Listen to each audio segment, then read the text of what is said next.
Hello అండి, welcome back to my channel. చేపల పులుసు. పులుసులోకి మెయిన్ ఇంగ్రీడియంట్ జీలకర్ర మెంతుల పౌడరు.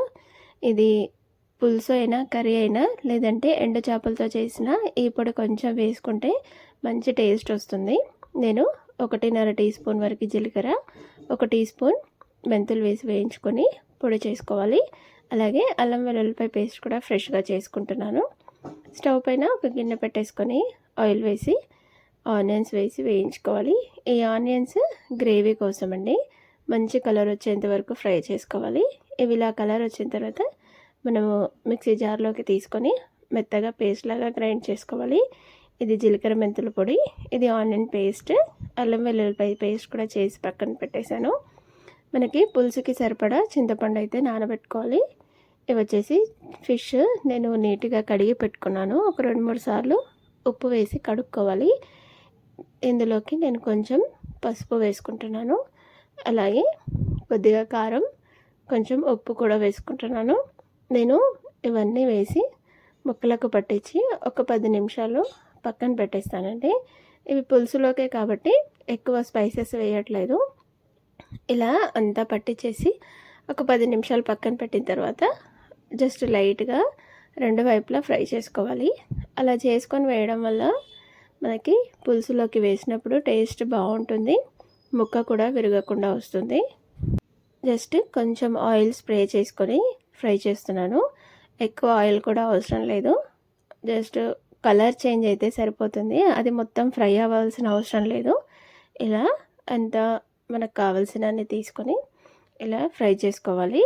ఒకవైపు కొంచెం కాలిన తర్వాత మీడియం ఫ్లేమ్లో ఒక 2 మినిట్స్ పెడితే సరిపోతుంది. ఇప్పుడు ఇంకో వైపుకి అయితే టర్న్ చేసుకుందాము.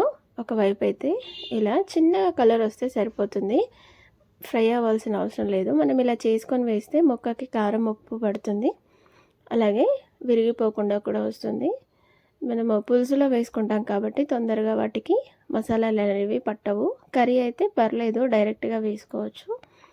ఇది పులుసులోకి కాబట్టి ఇలా చేస్తున్నాను. అన్నీ ఇలాగే వేయించుకోవాలండి. ఇంకా మనం ముందుగా వేయించి పెట్టుకున్నాం కదా ఉల్లిపాయలు, అదే గిన్నెలో ఇంకొంచెం ఆయిల్ వేసి మనం కర్రీ అయితే ప్రిపేర్ చేసుకుందాము. ఆయిల్ హీట్ ఎక్కిన తర్వాత పచ్చిమిర్చి, అలాగే సన్నగా కట్ చేసి పెట్టుకున్న ఆనియన్స్ వేసుకుంటున్నాను. ఇవి నేను చాపర్లో చాప్ చేశాను. సన్నగా కావాలంటే కట్ చేసుకోవచ్చు, లేదంటే మిక్సీలో కూడా కొంచెం కోర్స్గా గ్రైండ్ చేసి వేసుకోవచ్చు. ఇవి కొంచెం కలర్ వచ్చిన తర్వాత అందులోకి పసుపు వేసుకొని ఒకసారి ఇలా కలిపేసుకోవాలి. ఇవి పసుపు అల్లం వెల్లుల్లిపాయ పేస్ట్ వేసేటప్పుడు లో ఫ్లేమ్లో పెట్టి వేసుకోవాలండి. అవి మంచిగా వేగిపోతాయి, అలాగే మాడకుండా ఉంటాయి. ఇవి కొంచెం వేగిపోయిన తర్వాత మనకి కర్రీకి సరిపడా పులుసు అయితే నేను యాడ్ చేస్తున్నాను. మనం ముందుగా చింతపండు తీసుకున్నాం కదా, వాటిలోంచి గుజ్జు తీసేసి ఇలా వేసేస్తున్నాను. ఇందులోనే ఇప్పుడు మనం మసాలాలన్నీ వేసుకోవాలి. సరిపడా కారం, ఉప్పు, అలాగే కొంచెం ధనియాల పొడి కూడా వేసుకున్నాను. ఇవన్నీ మనం కొంచెం కారం ఎక్కువ క్వాంటిటీలో వేసుకుంటే బాగుంటుంది నాన్ వెజ్లోకి. ఇది ధనియాల పొడి. ఇవన్నీ వేసి ఒకసారి కలిపేసుకోవాలి. ఇది సరిపోతుంది పులుపు అనుకుంటే పర్లేదు, లేదు పుల్లగా ఉంది అనుకుంటే మళ్ళీ వాటర్ యాడ్ చేసుకోవచ్చు. మీకు కావలసినంత క్వాంటిటీ బట్టి వాటర్ యాడ్ చేసుకొని ఉప్పు కారం చూసి మళ్ళీ ఉప్పు కారం కూడా సరిపోకపోతే మీరు ఒకసారి వేసుకోవచ్చు. ఇది కొంచెం మరిగే టైంలో మనం ఆనియన్ పేస్ట్ చేసుకున్నాం కదా, అదైతే వేస్తున్నానండి. అది వేసేసి ఒకసారి కలిపేసుకోవాలి. ఇది వేయడం వల్ల కర్రీకి చిక్కదనం వస్తుంది, చిక్కగా ఉంటుంది, ఫ్లేవర్ కూడా బాగుంటుంది. ఇలా ఒకసారి కలిపేసుకొని పులుసుని మరగనివ్వాలి. ఇలా మరిగే టైంలో అందులోకి మనం ముందుగా చేసి పెట్టుకున్నాం కదా జీలకర్ర మెంతుల పొడి, అది నేను 1 టీ స్పూన్ వరకు వేస్తున్నానండి. అలాగే కొత్తిమీర, పుదీనా మనం ముందు నుంచి ఎక్కడ కూడా యాడ్ చేయలేదు కదా, ఇప్పుడైతే వేసుకుందాము. ఇది వేయడం వల్ల మంచి ఫ్లేవర్ అయితే వస్తుంది. ఫైనల్గా లాస్ట్లో వేస్తే ఇది వేసేసి ఇంకా కొంచెం సేపు మరిగిన తర్వాత మనం వేయించి పెట్టుకున్న చేప ముక్కలు అయితే వేయాలి. మెల్లిగా వేయాలండి, ఒకదానిపైన ఒకటి కాకుండా ఇలా పక్క పక్కన సపరేట్గా వేసుకోవాలి. ఇలా వేసిన తర్వాత పులుసుని లో ఫ్లేమ్లో పెట్టి ఒక 5 to 10 మినిట్స్ అలా మరగనివ్వాలి. ఎందుకంటే చేపలకి పులుపు అనేది పడుతుంది.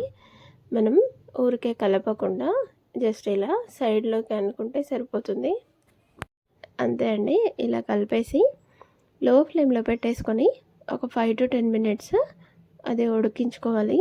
లో ఫ్లేమ్లో పెట్టడం వల్ల పులుసు అనేది చేప ముక్కలకి పడుతుంది, ఫ్లేవర్ బాగుంటుంది. ఇంకా లాస్ట్లో కొంచెం కొత్తిమీర వేసేసుకొని స్టవ్ ఆఫ్ చేసుకోవాలి. అంతే, చేపల పులుసు అయితే రెడీ అయిపోతుంది.